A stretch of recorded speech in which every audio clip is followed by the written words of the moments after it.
Le réalisateur américain Guy Ritchie s'offre une nouvelle grande figure littéraire. Après Sherlock Holmes, le voilà qui s'attaque à la légende d'Excalibur, un film d'aventure à grand budget avec Charlie Hunnam et Jude Law dans le rôle du méchant. Ici, le pro-chevalier en quête du Graal a plutôt des allures de voyou, bien loin du héros de Borman ou de Romer. Sabrine Kasbaoui a exploré le mythe du roi Arthur.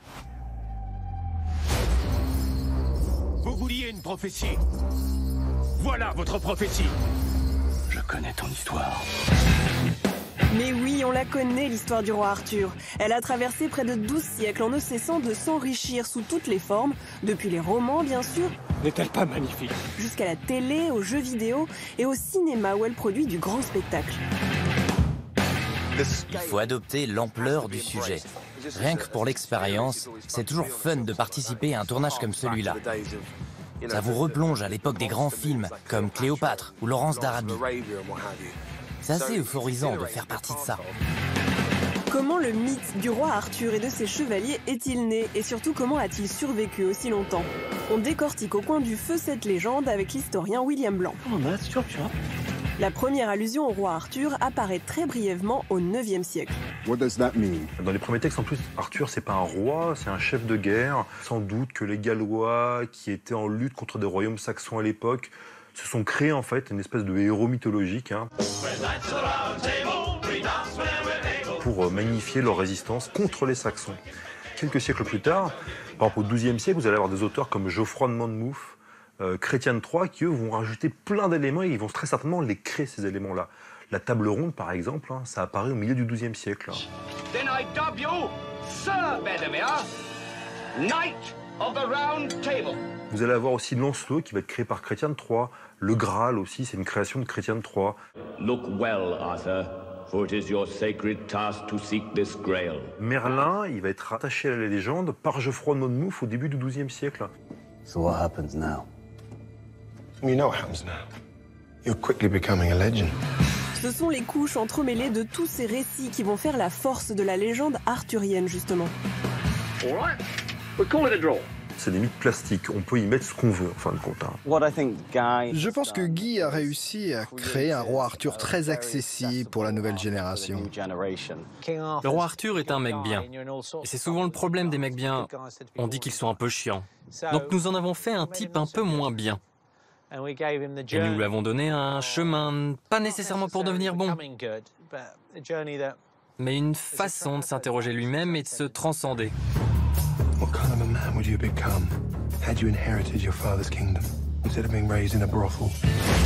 Si le récit arthurien a pris une telle ampleur aujourd'hui, c'est aussi parce que dès le 19e, il a enthousiasmé les États-Unis. Et donc les Américains ont commencé à se moquer de cette fascination anglaise pour le mythe arthurien. Celui qui a fait ça le mieux, c'est Mark Twain, dans son roman Un Yankee du Connecticut à la cour du roi Arthur. C'est l'œuvre arthurienne la plus adaptée au cinéma en bande dessinée. Et ça raconte tout simplement l'histoire d'un Américain du 19e siècle qui est téléporté en fait à l'époque arthurienne. Le second élément, c'est que les Américains, à partir de ce moment-là, vont aussi se penser comme étant une forme de nouvelle chevalerie. L'homme américain, le mâle américain est le plus à même d'être la métaphore ou le modèle du chevalier moderne. Le chevalier arthurien, c'est-à-dire en fait quelqu'un qui est utopiste, qui est idéaliste, qui est démocratique. I'm your king. Well, I didn't vote for you. Une légende rattrapée par la démocratie, c'est l'idée que reprend Alexandre Astier à la culture populaire américaine dans sa série Camelot. Arrêtez de m'appeler sire. Dans cette série télé, on a cette image très forte du roi à la fois démocratique et aussi pédagogue. C'est pas une couronne, c'est une jatte. Qu'est-ce que vous racontez? C'est quelqu'un qui vient en fait presque du futur, Arthur dans Camelot, qui est là pour apprendre en fait aux gens du Moyen-Âge à se comporter de manière démocratique, à abolir l'esclavage, à respecter les femmes. Alors qu'au Moyen-Âge, les femmes n'étaient que spectatrices des exploits des chevaliers, leur place dans le récit a changé au fil des siècles.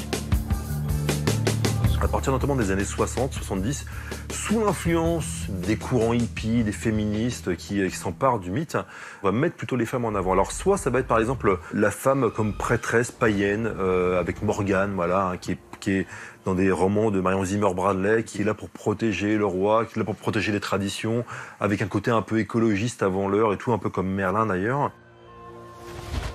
Des personnages de magiciens revenus au goût du jour grâce à l'écologie, mais aussi l'univers de la fantaisie. Le succès de plus en plus important de la fantasy depuis 15 ans, ça vient aussi, je pense, de notre conscience que la modernité pose problème, ou en tout cas amène des problèmes nouveaux. Et donc on se réfugie quelque part, on va rêver dans une espèce de Moyen-Âge magique.